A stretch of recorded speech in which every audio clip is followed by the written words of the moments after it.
Okay, just wanted to show you guys that we've hit the 111 kilometers mark today.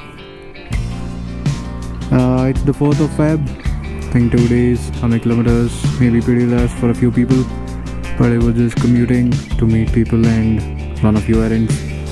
I also got a sticker on the tank. I'll show it to you in daylight as well. Looks pretty good, I guess. We are headed to the second fueling of the 6R. So let's see how that goes. Right now it is run about 116 kilometers and it shows a range of 51, but to be on a safer side, better to always fuel it first. V power auto cut agatala.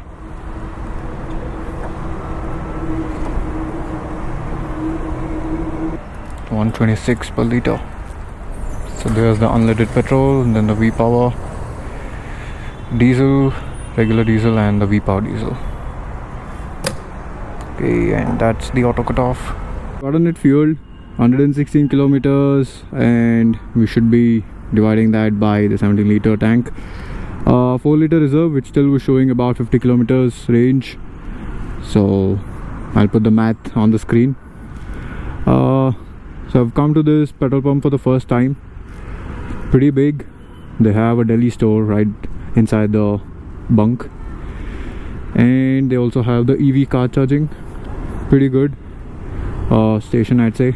Wanted to show you guys that I got the sticker done. I was actually talking about it in my previous video, but unfortunately the GoPro was hot and it shut down in between, so it was not recorded. But here's the new sticker on.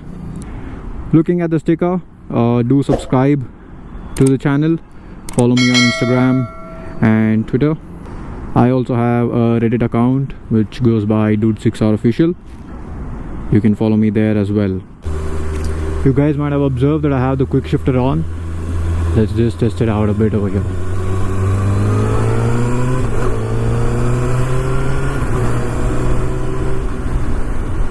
Ooh, that was smooth.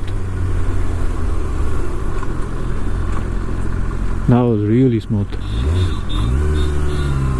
So I did try it out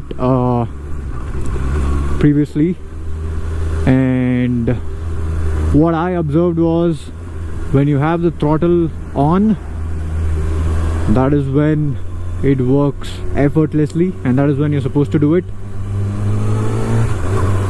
like that. But when you're not accelerating, do not use the quick shifter. The lever will be very hard, obviously, so only use the quick shifter when you're accelerating. 3 days later. Okay, so I was at the showroom to get the number plate on for the 6R, and there are 2 new 6Rs. That's the next lot, 1 in KRT and 2 in metallic grey. So congrats to the owners who get those bikes allotted. Welcome to the 6R club, and of course, ride safe. I'm now headed to the Kawasaki service center. So the coolant level was pretty low. It was actually lesser than the low range, almost non-existent. So while I was at the showroom, the folks asked me to visit the service center and get the coolant topped up. So let's see what they tell. Coolant top up ಕಳಿಸಿದ್ರು showroom ನವರು. Okay ಮಾಡ್ಕೊಡ್ತೀವಿ sir. ಒಳಗಡೆ ಬಿಡ್ಲಾ ಇಲ್ಲೇ ಬಿಡ್ಲಾ? ಇಲ್ಲೇ ಬಿಡಿ, ನಾನು ತಗೊಂಡು. ನಿಮ್ಮ ಕೂಲೆಂಟ್ ಕಡಿಮೆ ಇತ್ತಾ? ಲೋಗಿಂತ ಕಮ್ಮಿ ಇದೆ, ಕಾಣಿಸೋದೇ ಇಲ್ಲ.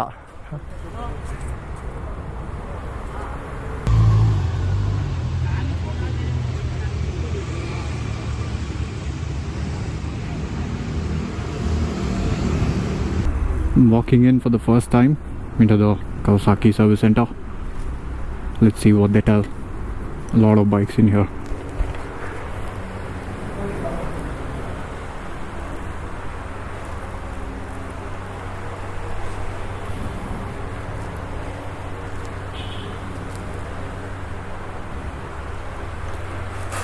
A lot of 300s, 400s versus here's the 10R.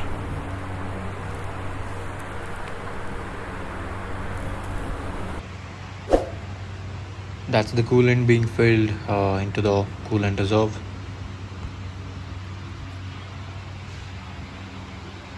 They also told me that even though the coolant reserve had no coolant, it doesn't always mean the radiator is empty. It'll still have coolant.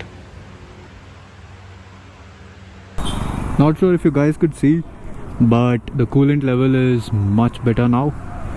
I will try and show it. So it is at the full level now. Earlier it was probably non-existent. It was very low right from the factory, so it was better to get it topped up before the first service itself. Quite a few bikes at the service center. So we've gotten the coolant topped up. It should cool better now. I mean, from the factory, I think that's like the downside of it. I should have waited until the first service to get it topped up. So instead, the showroom guys were nice enough to send me to the service center and I got it done for free. And I must say the quick shifter is very smooth, buttery smooth. Trust me. A little longer than a few minutes later.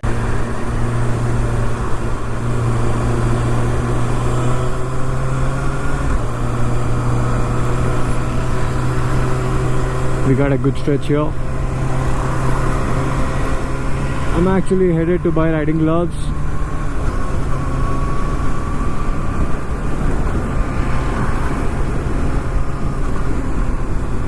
That was nice.